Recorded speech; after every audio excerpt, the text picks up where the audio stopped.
Now then people, it's Joe or Leeds TV. There you have it, opportunity missed, as you were, still in third.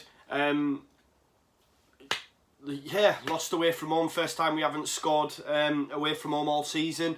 It's a bit of pill to swallow, especially when you think that QPR have conceded 11 goals at home in the last 3 games prior to Leeds.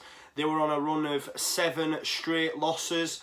But I said yesterday on Monday Night Football, that's never a good omen for Leeds United.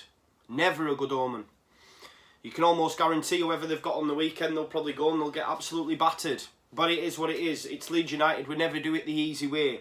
Listen, it's as you were. Yes, it's an opportunity miss. We could have been sitting top if we'd have won. If we'd have got a point, we'd have been in second. It's not over. I see a lot of people say, oh, that's it. Playoffs and that. Calm down. There's still, 12 games to go. I'm as angry as everyone else. I'm annoyed. I thought, there was periods in the first half where we played really well. Cooper gets the injury, which, for me, I was annoyed at that as well, because I think as a football club we should be prepared for any sort of eventuality that might happen. And he had to go down. I know he had a bad cut. He might have had stitches. I might be being wrong. This is almost immediate reaction. But I still think we should be prepared for any eventuality. We spent the rest of the first half when Cooper was off the pitch under the cosh. It took its toll on us. We come out second half and Freeman scores almost instantly. And then we're up against it. Then I said if they score first.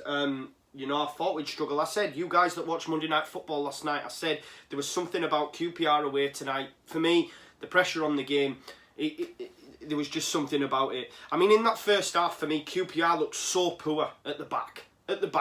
Nervy as hell. There was times when it was in the box and they were just looking to get anything on it. It was sort of pinball stuff, just to try and get it away. Roberts kept picking it up in pockets of space, loads of space in front of him. And he just didn't do a lot with it for me. Yes, he made some nice touches, nice turns here and there, but at times he fell over a lot. It was a bit like Bambi on ice. There was times where there was so much space, and I thought if we continue to have this so much space, I think in the first half Pablo did all right. Bamford looked to be a bit of a nuisance as well early doors. There was that one chance, I think it was on the 32nd minute, where Pablo's ahead of everybody, and he sort of like puts the daisy cutter across the front of the goal, and sort of I think Paddy wasn't wise to it, didn't react to it, stuck his leg out, just missed it. And if we score that, maybe it's a different game. And I said, I wrote down on my notes 35 minutes. It was funny because as I was writing it, the commentator said it on Sky. For me, we started to turn the screw at around about the 35th minute. Pablo started to be instrumental. Then Cooper goes off. We have that period of time where they're under the cosh. I know Pontus Jansson was gesticulating to the bench saying, what's going on, come on.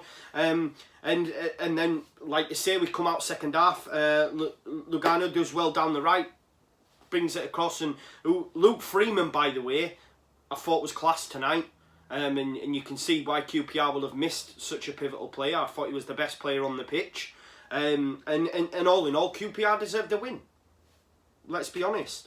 I think Casilla makes a great save on about the 60th minute from Naki Wells, which I put at the time. That stopped us from losing the game. Obviously, we go on to lose the game, but I'm that confident in the Leeds side up until, that we've scored in every away game that I still fancied us to get something from the game. As the game went on and Izzy came on the bench, and you could just tell, actually, nah, this isn't our night, not our night at all. But I thought QPR deserved the win. I thought Douglas would make an appearance. Did he outshine himself at left back again? Not really.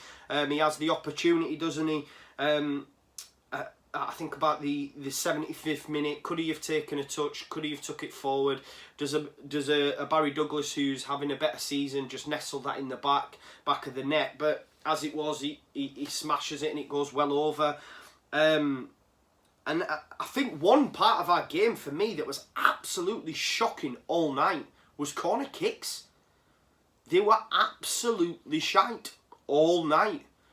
You had Alioski taking them, Pablo, Douglas took one towards the end, and I was scratching my head, I thought they were absolutely shite all night.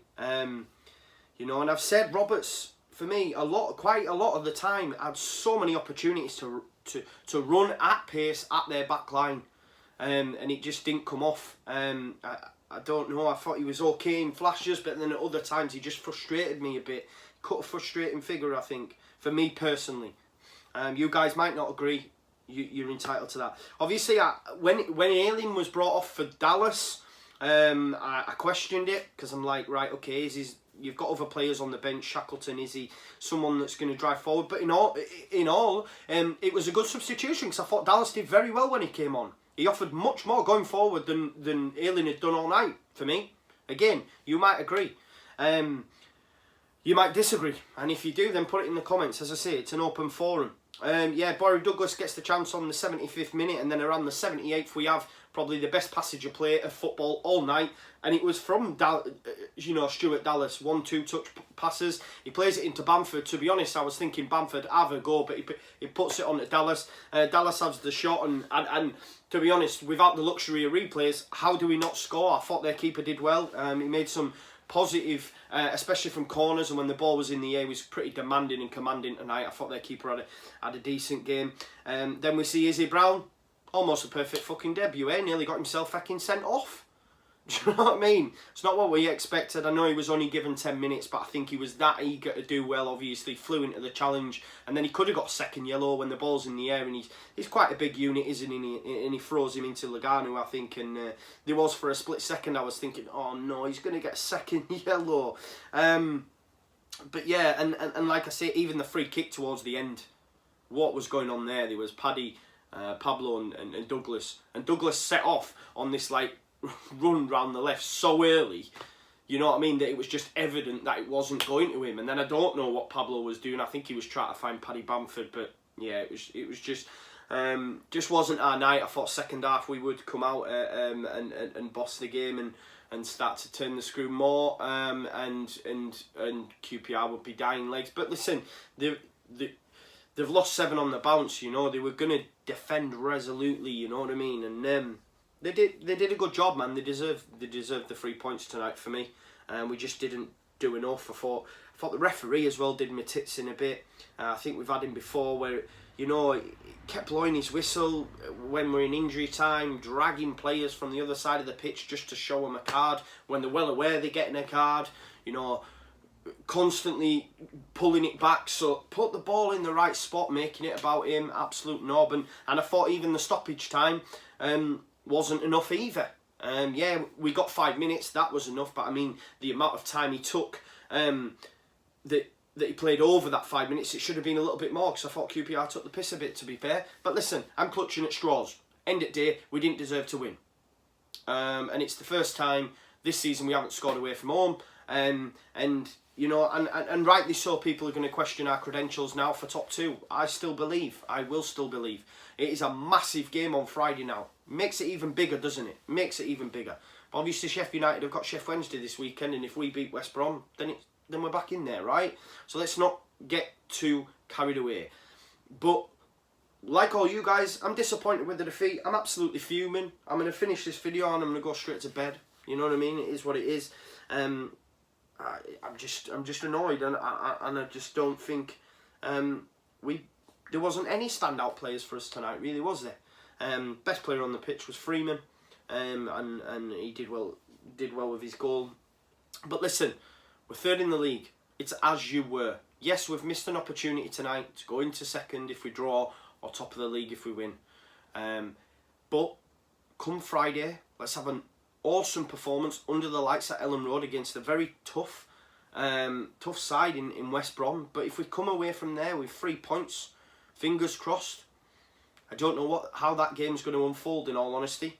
But I was nervous before tonight. I think we're all nervous now, right? It's getting to that business end of the season where every point counts.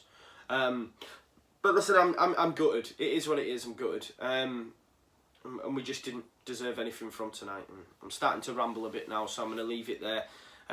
Thanks very much for tuning in. Keep the faith, boys. It is still our time. I still believe, and I want you still to believe as well.